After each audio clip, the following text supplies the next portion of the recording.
yang terkenal di seluruh dunia, sebuah tafsir Abul Fida bin Katsir, terkenal dengan Ibnu Katsir. Ibnu Katsir itu murid Ibnu Taimiyah. Jadi di antara murid Ibnu Taimiyah yang banyak itu, murid yang menonjol itu dua. Satu Ibnu Katsir, yang kedua Ibnu Qayyim. Kalau Ibnu Katsir caranya lemes dalam mengemukakan pemadegan, pendirian, pandangan, ijtihad dan sebagainya. Kalau Ibnu Qayyim keras, terutama mengenai akidah dan ibadah umat Islam.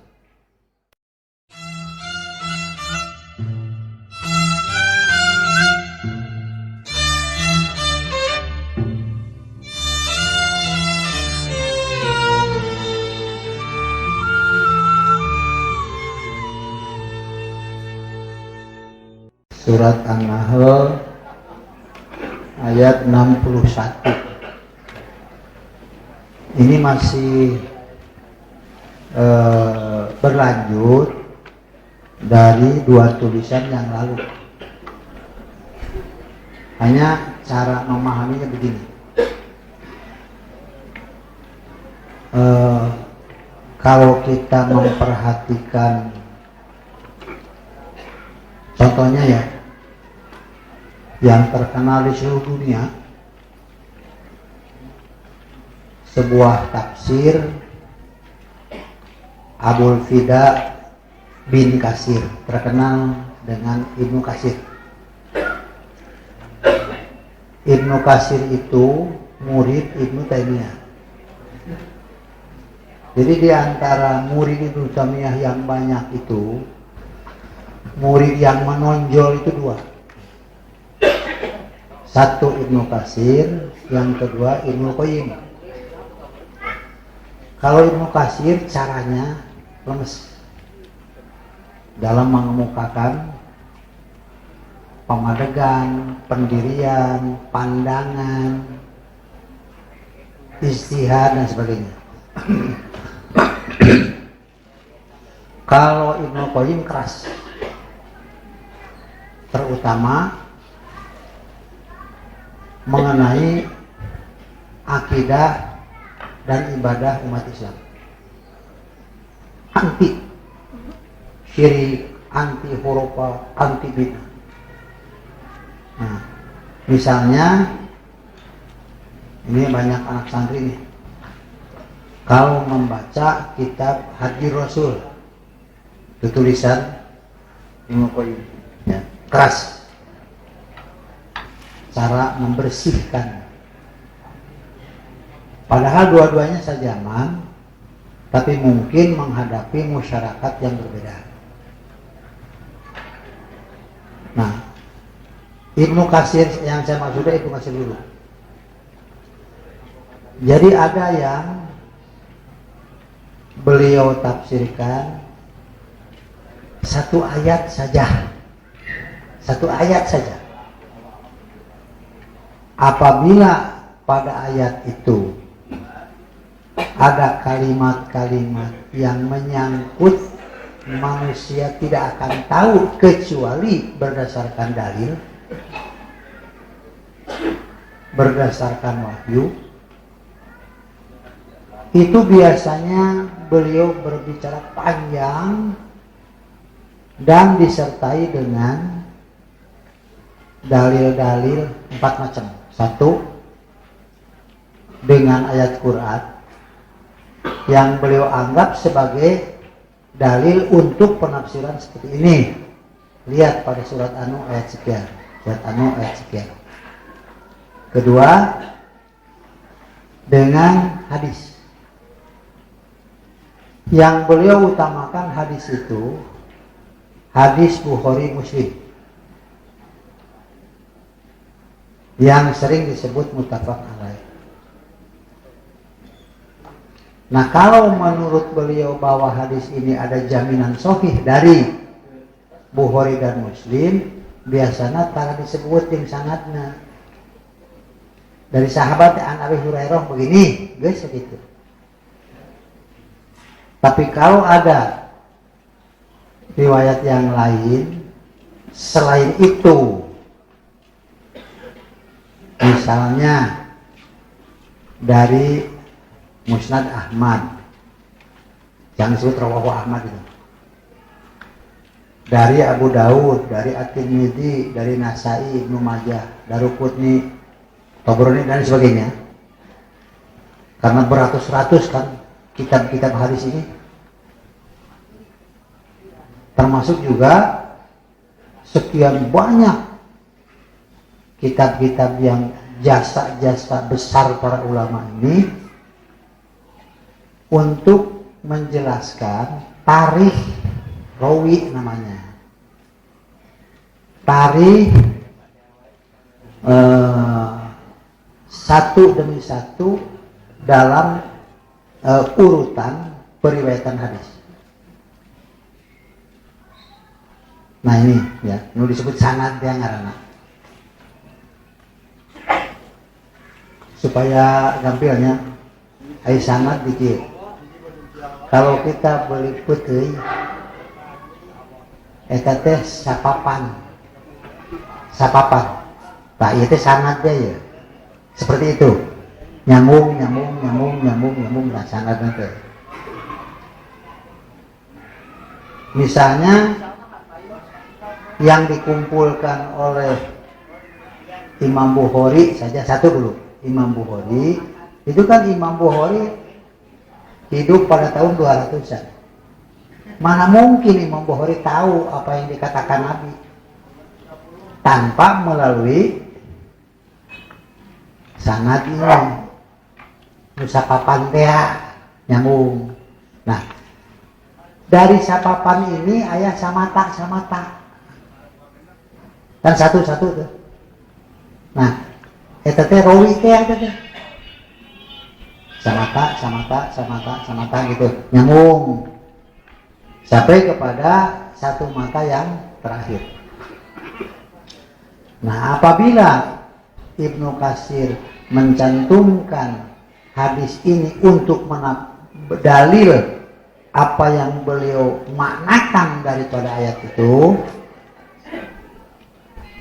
tapi tidak sekualitas Bukhari Muslim.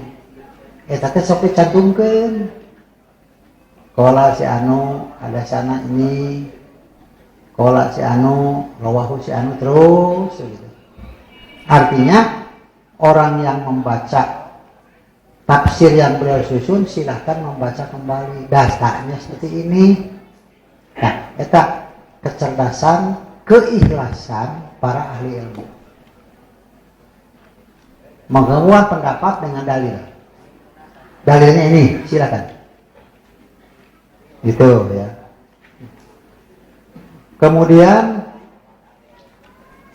ini menafsirkan begini sebagaimana pada ayat anu, surat anu, surat anu. Dengan hadis. Jadi utamakan hadis Bukhari Muslim. Masuk disebut sahihain atau muttafaq alaih. Nah, kemudian bagaimana kalau beliau tidak mencantumkan penafsiran ini berdasarkan ayat,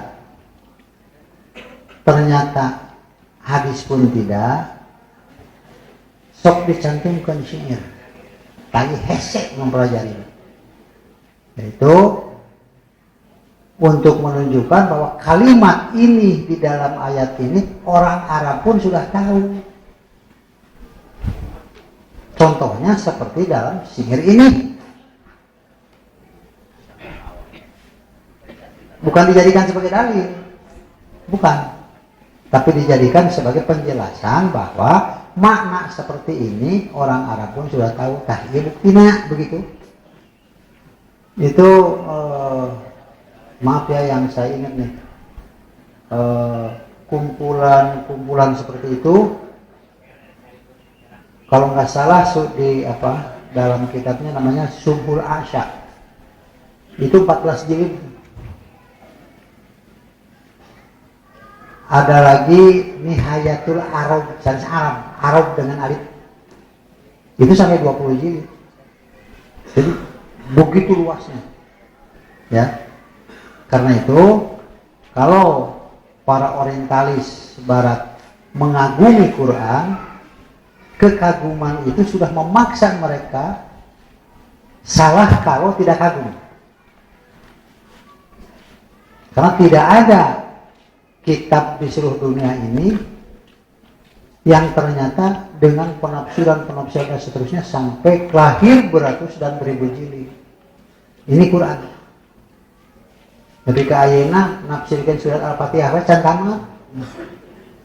Lahir deui dan sebagainya. Nah, yang saya maksudkan pada pengajian ini sambungan dari tulisan-tulisan yang lalu bahwa Nabi Muhammad SAW itu diutus Allah dengan tidak diberi kewenangan untuk menyelamatkan, tidak diberi kewenangan untuk mencelakakan, tapi diperintah oleh Allah untuk menunjukkan jalan yang tidak ada jalan lain untuk keselamatan dunia dan akhirat ini kecuali bernama As-Siratal Mustaqim. Daetan. Yang bagaimana yang dimaksud dengan As-Siratal Mustaqim itu? Siratal ladzina an'amta 'alaihim ghairil maghdubi 'alaihim waladdallin. Ini bukan kata-kata susunan kata, rangkaian bacaan yang setiap kata mengandung obat untuk mengobati penyakit. Ini pengkhianatan secara ilmu. Gitu ya. Nah, Siratal Mustaqim itu apa? Siratal ladzina an'amta 'alaihim, siapa saja itu? Oh, itu panjang bisa. Yaitu ya bukan jalan untuk nyebrang di lengkahan dengan kaki gitu ya. Bukan. Tapi Siratal ladzina an'amta 'alaihim, jalan hidup orang-orang yang engkau telah melimpahi nikmat terhadap mereka. Siapa itu? Tak iya kepalanya ngelakona terangkan timiti Adam dekieu, kemudian nabi-nabi dekieu, sampai dengan Nuh bagaimana, sampai dengan Ibrahim dan seterusnya, sampai dengan Allah telah mengazab bagaimana kaum Samud, bagaimana kaum Lut, kaum Ad dan seterusnya, dengan azab seperti apa, dengan penyebab seperti apa, sampai turun azab dari langit atau muncul azab dari bumi. Tadi ku Allah diberi kesempatan dalam kontan di sini peak kabeh oke habis, tidak ada artinya.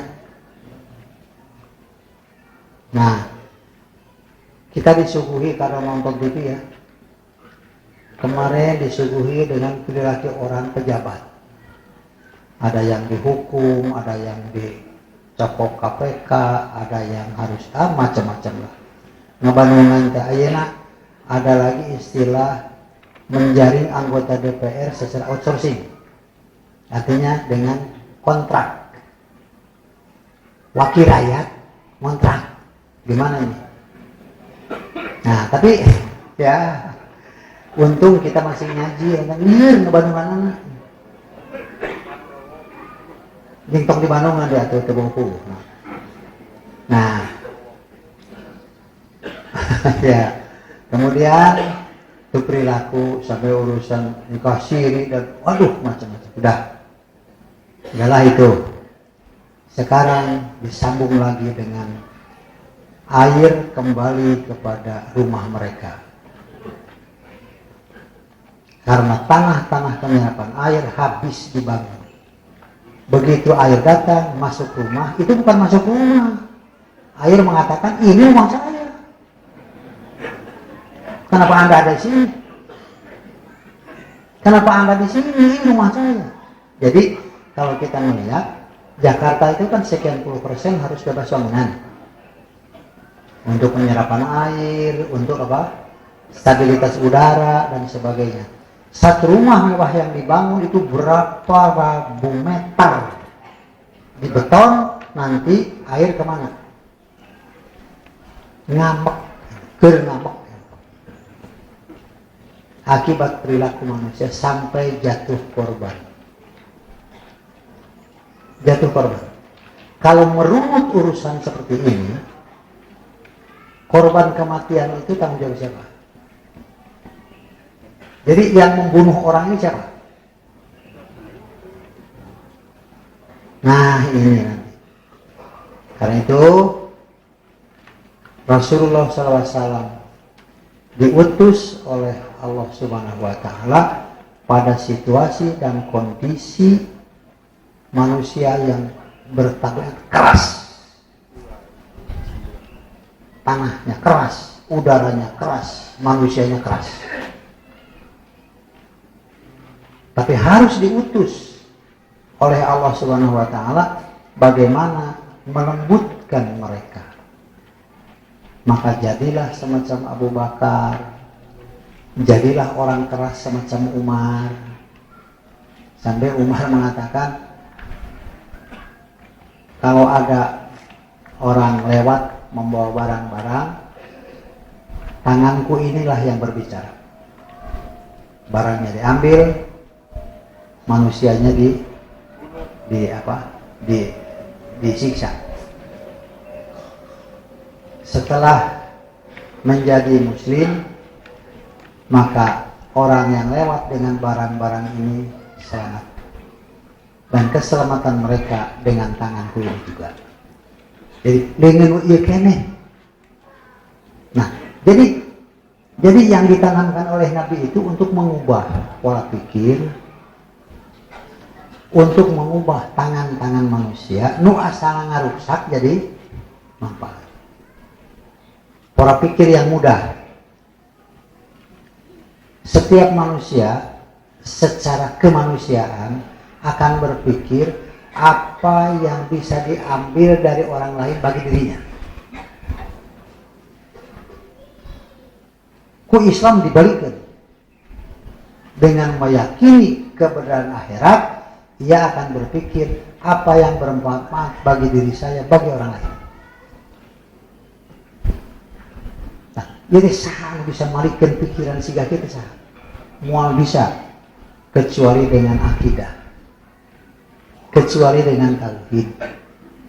Karena itu saya pernah menulis ya bahwa salah satu keberhasilan yang paling menonjol pada jihad Nabi SAW ini adalah memindahkan pola pikir manusia dari bersikap materialistik berubah kepada bagaimanapun dunia ini akhirat lebih baik. Jadi namun mikir, namun bertindak teh, nuka pikir teh akhirat. Gitu ya. Seperti seorang pejabat rek nanatangan surat, nuka pikir teh naon. Itu nuka pikir teh akhirat atau naon itu? Yaitu kalau aku menandatangani dengan mendapatkan sekian uang, tah itu teh pan kudu dihisab. Tah mikir ieu. Karena itu orang yang banyak uang pernah mengadakan sakapun masuk mereading bulu kuduk tuh begini. Setelah membaca hadis Nabi bahwa harta yang dimiliki itu kan 3 macam. 1, min aina iktasabahu, dari mana ia mengambilnya. Kemudian wafi ma'an fakohu, dalam urusan apa ia dikeluarkan. Kedua rupa ini saja, maka teryakini bukan besar dan kecil, tapi tanggung jawab iktisab dan tanggung jawab infaknya ini. Ya. Saya pernah ngomong ya di riungan gitu, bukan ceramah, bukan ngeriung, membicarakan wah hebat nih, keuntungan sekian.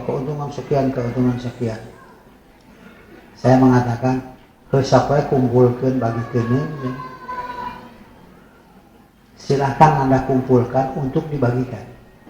Kira sok pikir deh, nu dipukul ketik kenal bagi kini eta teh. Yang akan menerima ini kan sudah begini. Apalagi kalau orang yang mengumpul harta itu umurnya sudah tua, mau bakal narima teh geus kieu tah. Hayang teuing gerak nari. Majan teu ngomong tidak kitu sebenarnya mah. Kalaupun tidak ngomong begitu. Mana orang yang tidak berharap seperti itu?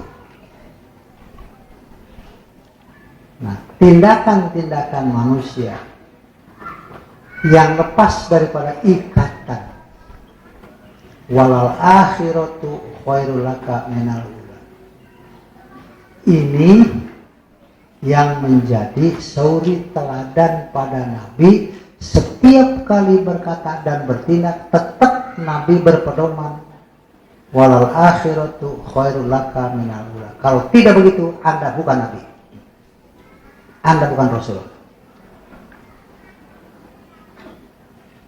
Pada diri Anda tidak ada uswah hasanah. Nah, karena itu pada pengajian ini saya pernah mengemukakan setiap hari juga tanpa modal besar kita mendapat pahala. Gudukeun apa? Kalau masuk zaman kaki mana dulu? Yang kiri dulu, ibadah gitu. Kenapa yang kiri dulu? Karena sunnah Rasul. Kan ibadah ya. Bukan ganjaran bacaan lagi ayat. Allahumma ini a'udzubika minal khubuthi wal khaba'is. Ganjaran membacanya, ganjaran mendahulukan kaki kirinya. Jangan dianggap kalau kita masuk zaman di akhirat tidak akan dihisab. Itu kan amal juga. Nanti kalau masuk zaman yang kanan dulu, kudu tanggung jawab. Kenapa yang kanan dulu? Kumaha jawabnya? Nah, kenapa yang kiri dulu? Karena Rasulullah SAW yang mengajarkan, saya umatnya. Kalau yang keluar, yang kanan dulu. Bacanya apa? Gufronaka. Enteng teh kudu masantren tahun-tahun gitu. Ayeuna ge bisa. Keluar kan sudah ada ibadahnya. Sudah ada pahalanya. Sudah ada ya? Pakai baju mana dulu? Yang kanan dulu. Nanti kalau buka yang kiri dulu. Pakai alas kaki yang kanan dulu. Kalau mau buka yang ini sunnah Rasul. Tiap hari kita mendapat pahala. Tiap hari kita terikat dengan sunnah Rasul itu, sampai dengan urusan pakai alas kaki saja ada masalah. Tidak semudah itu.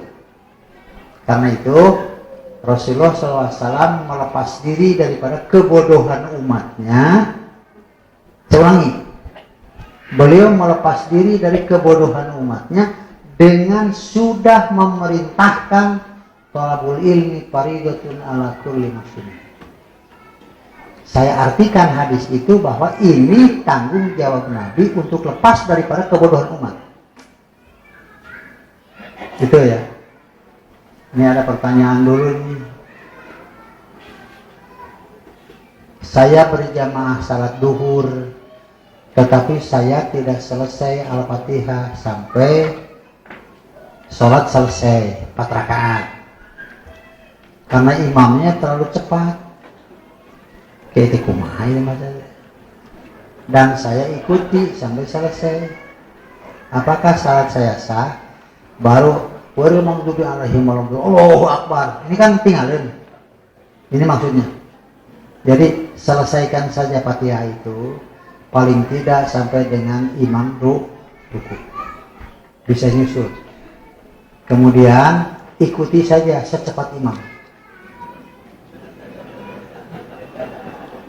Atau imam beringat. Gitu. Jangan mengimami sholat oleh orang yang terlalu banyak acara.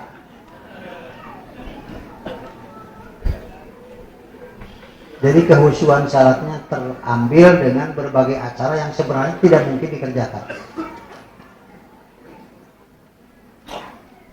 Ini peringatan. Jadi saya melihat pertanyaan ini peringatan kepada imam yang bacaannya terlalu cepat sampai makmum merasa ditinggalkan.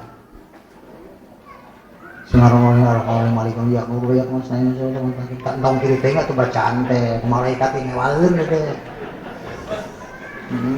Merukan bacaan teh tadi dengekin gitu ku malaikat. Dicatat. Kurang terusnya minta. Karena itu jangan bikin lagu yang baru, jangan menciptakan lagu untuk bacaan Quran, apalagi kalau pakai musik segala macam itu. Quran mah sudah turun dengan lagunya, yaitu yang panjang dibaca panjang, yang pendek dibaca pendek. Ada syadah lipatan ucapannya eta lagu teh. Bismillahirrahmanirrahim. Itu kan sudah kita tegas mawa serangan lagu teh. Jangan bikin sendiri. Gitu ya.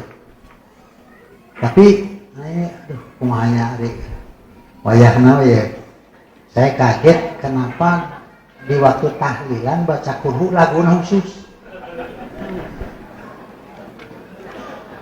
Sampai sekarang ini nggak paham sejak kapan dan ini ciptaan siapa. Baca kulhu laguna gitu yang khusus dinya untuk tahlilan dari pakai imaman mah sudah makmum teh bubar bang. Allah Allah masawan sok pakai imaman kemana nggak bisa. Nah, coba dipikirkan dulu sekedar bacaan saja sampai kenahan baca kulhu teh bacaan lagi itu ya. Itu saja, belum yang lain-lainnya. Seperti adzan di kuburan itu ringkas. Oh Akbar. Lantaran bukan rasa, iya mah adzannya bukan untuk salat. Tentu saja lagu lagi kudu khusus gitu. Lagu adzan untuk bukan berkaitan dengan salat. Dari ngajak salat kana maot masalah lagi malah ngerti ya. Nah itu hal-hal seperti ini yang dianggap enteng, padahal itu berkaitan dengan urusan akidah dan ibadah. Itu ya.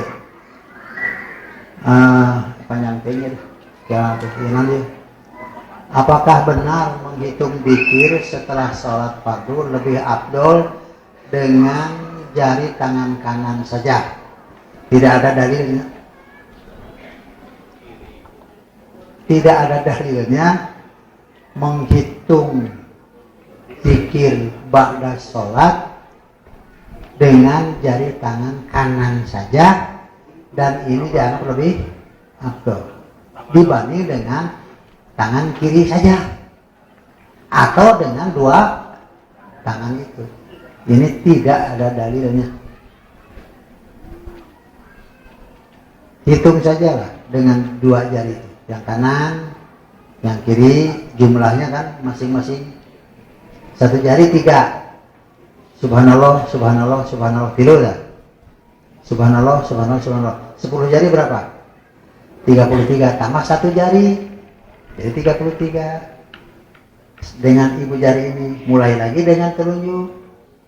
Terus sampai dengan telunjuk lagi, tambah lagi 3 atau ngitung nama gitu.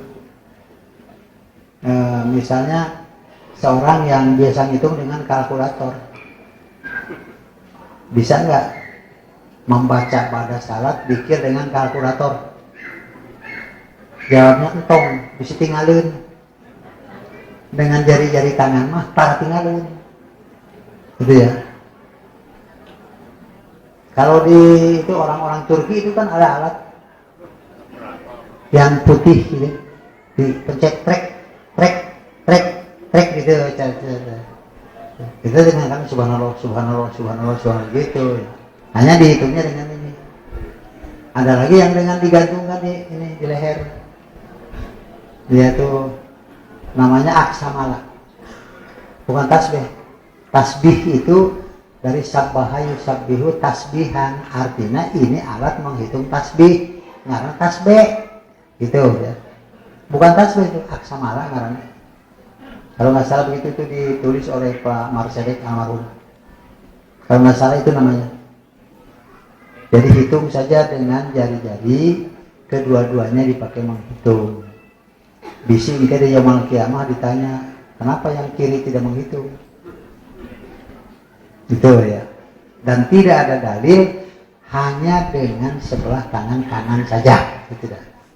Kalau itu dianggap afdol, harus ada dalilnya karena ini urusan ubudiyah. Salawat tina tahiyat wajib atau nabi sunat. Salawat pada tahiyat wajib atau sunat. Sahabat bertanya, kaifa nusolli alaika fi sholati ya Rasulullah, bagaimana aku bersalawat kepadamu di dalam salat ini? Kemudian oleh Nabi ditujukan, yaitu setelah membaca 2 kalimat syahadat. Wajib atau sunat, kerjakan sajalah. Saya hanya menjawab kerjakan saja. Nanti kalau dikatakan sunat, Anda tidak akan mengerjakan.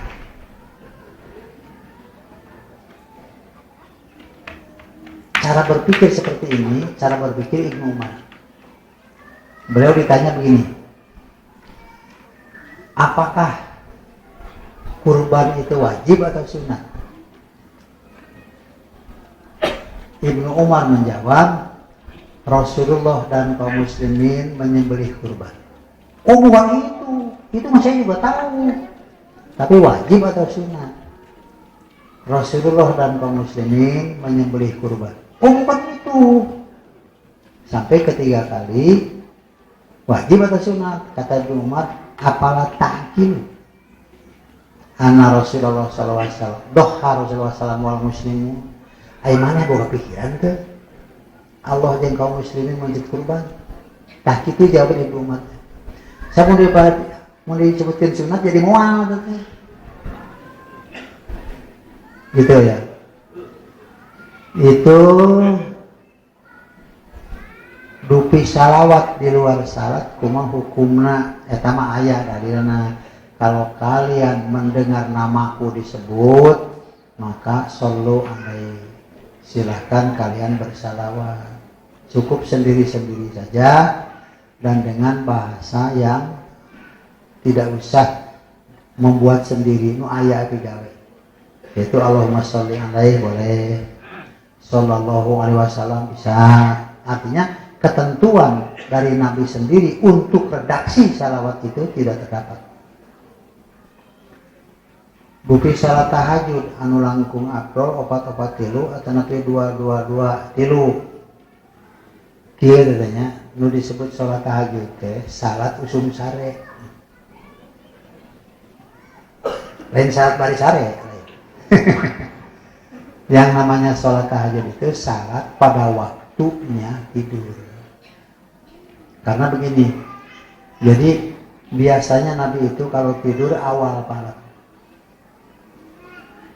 Misalnya kalau pakai jam ya sekitar jam 9-an. Nabi tidur 4 jam cukup, nanti jam 2 bangun terus sampai hampir masuk waktu subuh. Jadi sebetulnya kalau menerangkan masalah sholat seperti ini kadang-kadang saya juga malu lantaran itu bisa digawe gitu betul-betul tiap malam, walaupun digawe tapi kan untuk tiap malam itu tidak mungkin. Tidak bisa. Bukan tidak bisa, maksakeun teh ya. Kemudian sholat tahajud Nabi itu bacaan suratnya para panjang. Jadi 4 rakaat tidak betul. Sampai hampir menjelang waktu subuh Nabi istirahat sejenak. Dan untuk Nabi sholat tahajud ini wajib, walaupun dalam musafirah. Tapi jangan dikatakan untungnya kurang sunat jadi itu, bukan begitu. Nah, biasanya di waktu yang kosong begini, waktu yang kosongnya ini pakai keterangan sedikit nih.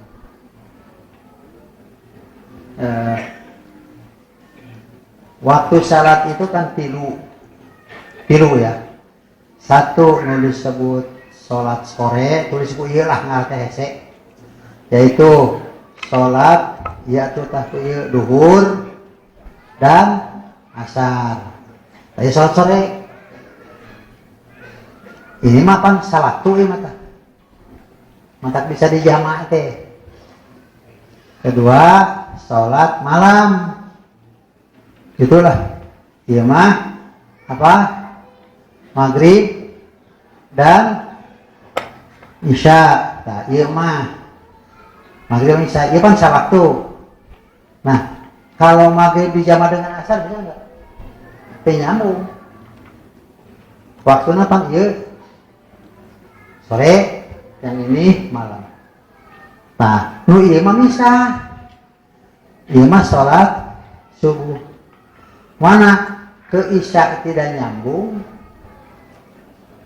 Nah, isya ini sampai ada nisfi lailil ausat ya. Nisfi lailil ausat artinya sampai dengan pertengahan malam. Bukan tengah malam, pertengahan malam. Nah, saya tanya almarhum Ustaz Ghazali yang ahli hisab itu, yang dimaksud dengan malam itu kapan? Begini saja. Ini dunia ini bulat, gitu. Kalau di sini duhur, garis tengah ke sini ke bawah itu isya. Akhir isya. Kenapa? Karena jam di London misalnya jam 4, di sini subuh. Kalau di Mekah jam 12. Kalau di Jakarta kan maghrib. Jadi pada perputaran bumi ini tidak kosong daripada takbir. Tidak kosong dari azan, tidak kosong dari qomat, tidak kosong dari saat, karena waktu ini salat itu diukur dengan perputaran matahari. Ya, kalau di Mekah itu adzan zuhur, di sini kan adzan maghrib. Persis perbedaan 4 jam antara Mekah dengan Jakarta misalnya. Saya pernah diundang seminggu ke Irian. Banyak pemberontakan waktu itu tahun berapa. Nah, kebetulan direncanakan harus Idul Fitri di sana. Jadi berapa hari sebelum Idul Fitri berangkat ke sana. Puasa kan? Nah, berangkat dari sini setelah sahur, berangkat dari Husein ke sana kira-kira jam 7 pagi. Take off kapal udara. Datang ke sana, bedanya seberapa jam? Sudah buka di sana. Beda 2 jam. Sudah buka di sana, makan aja sampai saya bingung. Itu mending dahar atau gitu. Nah, kebetulan waktu habis yang pulang dari sana itu sebelum Idul Fitri, sebelum ini. Kalau saya Idul Fitri di sana. Sebelum Idul Fitri itu kan bulan mau Idul Fitri di Bandung. Berarti dia meninggalkan Irian itu puasa kan? Nah, ternyata puasa itu jadi 5. Iya, kenapa? Karena harus tambah 2 jam dari waktu yang berlaku di Irian sampai di Bandung. Nah, kalau begitu, maka setiap saat dunia ini tidak kosong dari takbiratul ihram. Karena sholat di sini sholat duhur, di sana isya, di sini sholat maghrib, di sana sholat mustajab, terus muter. Kita kebagian pada giliran apabila matahari tergelincir maka masuklah waktu duhur dengan jam berapa. Tak bisa dihitung di jam. Pakai apa? Pakai jadwal jam 12 1 menit. Mulai masuk waktu duhur. Tuh. Nyambung dengan asar. Apabila terbenam matahari masuk waktu maghrib sampai bayang-bayang malam hilang. Tamatkan kita sampai tengah malam. Tidak sah salat isya lebih daripada tengah malam. Ngukurna kumaha? Kalau jam 12 lebih 1 menit duhur berarti bisa berakhir waktu isya itu jam 24. Jam 24 berarti sudah selesai waktu salat isya dan mulailah awal dari nisful lail ini. Pada waktu yang kosong dari salat fardu itulah Rasulullah SAW sholat malam. Pada waktu yang kosong dari salat fardu itu beliau biasa melakukan sholat malam itu. Yaitu dari mulai nisful lail sampai dengan masuk waktu subuh. Karena itu zaman itu ada adzan awal subuh supaya orang-orang yang mau saum besok masih bisa makan. Orang-orang yang masih salat malam harus segera diselesaikan supaya tidak terpotong dengan masuknya waktu subuh. Bedakeun ada nauge, make as-sholatu khairun minan naum.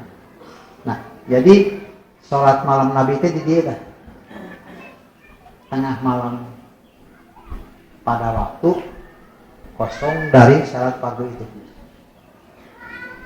Yang mana sholatnya Nabi itu teanger. Cuma saya harus menerangkan ada waktu begini. Jadi tiap-tiap istri Nabi rizki nate tesarua. Yang paling banyak rezekinya itu Aisyah. Tapi bukan tarigu ya, bukan beras. Ilmu. Sebagai pusat keilmuan istri Nabi Aisyah. Karena itu di rumah Aisyah mah sholat Nabi teh opat tilu. Tanpa tahiyat awal, opat. Tapi kalau di rumah Maimunah, Nabi teh sholat itu dua. Menurut itu istrinya ada tuh. Siapa kalau diterangkan oleh yang lain kan mesti berita lagi. Kenapa? Karena bukan menyaksikan kejadian itu kan. Nah, tapi kalau di rumah Ummu Salamah sholatnya teh bukan itu. Jadi ada yang 2 tilu. Ada 4-4-3, ada yang 8 tahiyat kemudian tambah 3, ada lagi yang witirnya di tengah. Begitu ya. Witir tengah yaitu 4-3 kemudian 4. Jadi macam-macam. Cuma kalau salatnya bulan Ramadan Nabi tidak mengerjakan kecuali 4-4-3. Adapun di luar bulan Ramadan boleh pilih. Dan pada macam-macam yang beliau lakukan jumlahnya 11, tidak ada yang lebih. Hanya ada yang menerangkan sampai jumlah 13 oleh yang meriwayatkan kariwayatkan dengan 2 rakaat qobla subuh. Bukan 13. Gitu ya. Inilah cukup. Aduh, ini waktunya sedikit lagi nih. Ini bisa diserap ya, baik-baik. Mudah-mudahan kita selamat. Kenapa? Apabila Allah menurunkan azab secara umum, orang-orang soleh pun terkena. Orang-orang soleh saja terkena. Mengapa? Karena nanti di zaman kiamat akan dihisab menurut amalnya sendiri-sendiri. Adapun kejadian itu akan kena kepada siapapun pada tempat dan waktu itu. Walau yu'akhidullahu nasa bidzulmihim, dan kalau Allah menghukum manusia karena kezolimannya,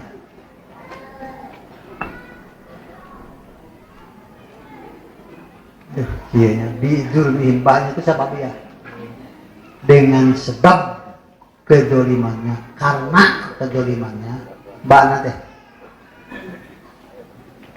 Ma taroka alaiha min dabbatin, niscaya tidak akan ada yang ditinggalkannya di bumi dari makhluk yang melata sekalipun, kena kepada semua. Seperti banjir itu kan, ayam itu kena. Yang saya lihat sekarang ya, mudah-mudahan jadi peringatan. Sekian ratus ribu bebek mati mendadak. Titik, mati mendadak. Daerah mana? Jakarta kebanjiran. Di daerah lain ada lagi longsor. Jadi peringatan demi peringatan ini tidak ada yang kecil. Rata-rata mau kena korban harta, kena korban jiwa. Itu masjid mau tidak bisa. Kalau longsor masjidnya nggak tahu seorang. Hanya tidak akan lepas pahala siapa yang membangun masjid itu, kan begitu. Yewama min dabatin, tak akan tersisa apapun yang melata di punggung bumi ini. Kalau adab itu sudah kena. Kalau ada waktu saya ingin menerangkan bagaimana Allah mengadab kaum Nabi Lut. Itu Quran yang menerangkan. Di situ kan ada unta. Di situ kan ada kambing. Di situ pun tentu ayam juga ada. Tapi dengan azab daripada Allah, tanah itu dibalik, semuanya habis. Min dabbatin, binatang-binatang peliharaan, binatang-binatang yang hidup di atas bumi ini pun mataroka alaiha min dabbah, semuanya kena. Walakin yuakhiruhum ila ajalin musamma, tetapi Allah menangguhkan mereka sampai waktu yang sudah ditentukan. Jadi ada proses. Yang proses itu berisi kezoliman. Kalau nggak salah Imam Ghazali siapa ya?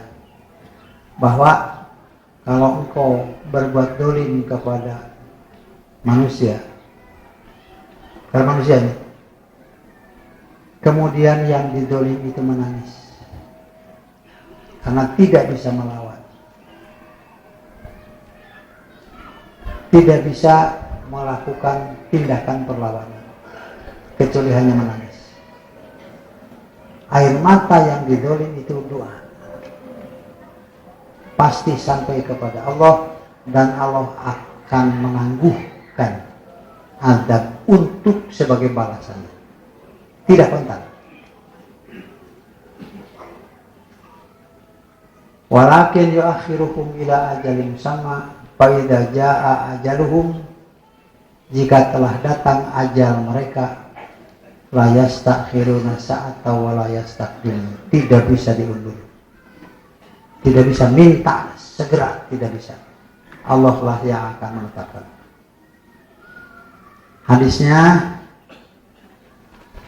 An Abi Darda qala, dari sahabat Abu Darda mengatakan, zakarona inda Rasulillah sallallahu alaihi wasallam faqala, dakarna inda Rasulullah SAW itu dakarna karena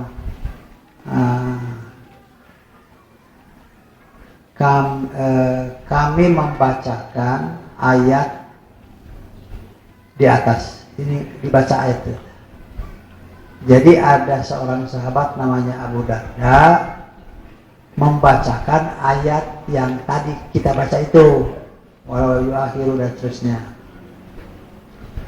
Kemudian Nabi mengatakan, innallaha la yuakhiru nafsan idza jaa ajaluhu. Sesungguhnya Allah tidak mengundurkan bila ajalnya telah datang. Wa innama ziyadatul umri bidzurriyyati sholihah. Hanyalah panjangnya umur itu dengan keturunan yang soleh-soleh. Nah, itulah yang pernah saya menerangkan di sini dalam surat Al-Baqarah, wa anzala minas samai ma'an fa akhraja bihi minas samarati rizqan lakum. Yang dimaksud dengan rizki bagi kamu itu anak. Ini di antara dalilnya. Karena itu ada yang rajin mengajar anak-anak di masjid, mengajar di madrasah, sampai si anak itu mengenal Quran, hafal Fatihah, hafal surat-surat pendek. Ini jasanya besar sekali.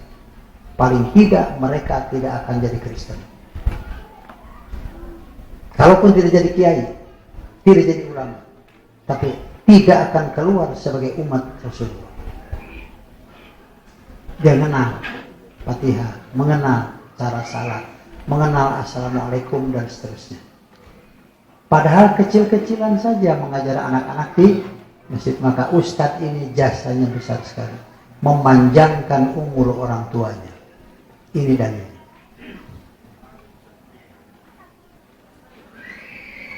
Bukan panjang umur jumlahnya sampai sekian jumlah tahun, panjang umur sampai di televisi ada seorang nini-nini yang umurnya 100 tahun lebih di rodaan, bejakeun ke dunia, inilah manusia terpanjang umur di seluruh dunia. Gitu ya. Nini-nini tengok ngahulang we eraeun. Iya tah. Innama ziyadatul umri bidzurriyyatis sholihah. Yarzuquhallahul abda. Allah memberi rizki kepada orang itu, fayad'una lahu min ba'dihi, kemudian si anak soleh itu mendoakannya. Fayalhaquhu du'auhum fi qabrihi, nanti ia akan menjumpai dan menerima doa itu di kuburnya. Tapi bukan diantarkan bacaannya ke atas kuburan, tong gitu. Ngadoakeun. Teu kudu ku bahasa Arab wae. Malaikat mah da apaleun bahasa Sunda ge. Sampai dengan Allah Maha tahu apa yang ada pada hati seseorang, walaupun tidak diucapkan. Fadzalika ziyadatul umri, itulah kelanjutan umur. Itulah ziyadatul umri. Walaupun bukan anak sendiri secara anak kandung, tetapi wujudnya kesalahan manusia itu ada jasanya daripada orang ini. Ada jasa. Itu nanti perlu keterangan ya. Nomor 3 dari bawah. Qala Ibnu Umar berkata, walladzi nafsu ibni Umar biyadihi, demi yang diri Ibnu Umar di tangannya, tangan Allah, lau kana li ahadihim mislu Uhudin dahaban, bila seseorang memiliki emas sebesar gunung Uhud, summa anfaqahu fi sabilillah, kemudian ia infakkan emas sebesar gunung Uhud itu fisabilillah, maqabalallahu minhu, Allah tidak akan menerima dari orang itu hatta yu'mina bil qadari, sampai ia betul-betul beriman kepada takdir. Sumastadalla biqauli Nabi, Ibnu Umar berkata begitu, berdalilkan sabda Nabi, al imanu itu antuk minabillahi wa malaikatihi wa kutubihi wa rusulihi wal yaumil akhir wa tu'mina bil qadari khairihi wa syarrihi. Saya ingin menerangkan ini nanti minggu depannya, karena rukun iman yang ke-6 tidak ada di Quran. Yang ada di Quran cuma 5. Tu'mina billahi wa malaikatihi wa rusulihi wa kutubihi wa yaumil akhir. Tidak disebut bil qadari wa syarrihi. Kata-kata rukun iman yang ke-6 ini, inilah yang diucapkan oleh Nabi dari ayat ini, ayat ini, ayat ini, ayat ini. Yang kedua di bawah. Falam taqtuluhum walakinallaha qatalahum. Maka sebenarnya bukan kamu yang membunuh mereka, walakinallaha qatalahum, melainkan Allah yang membunuh mereka. Wa ma romaita id romaita, bukan engkau yang melempar ketika engkau melempar panah, maksudnya tombak, walakinallaha roma, tetapi Allah yang melempar. Waliyubdiyal mu'minina minhu balaan hasanan innallaha sami'un alim. Jadi ini ada semacam ayat filsafat gitu ya. Jadi kalau Nabi perang, kemudian Nabi menang, kaum musyrikin itu kalah, yang mengalahkan musuh itu bukan kamu. Karena setiap orang mati itu sudah ditetapkan. Sebabnya apa? Tempatnya di mana? Itu bisa dihalangi. Ada orang sakit, kemudian meninggal. Ada keluarga marah. Kalau dibawa ke dokter, matinya minggu depan. Jangan begitu. Kenapa tidak dibawa ke dokter? Padahal kalau bawa ke dokter, ini tidak akan mati hari ini. Nah, tentang gitu. Ke ahli ngaji masalah tuh ngomong. Ya.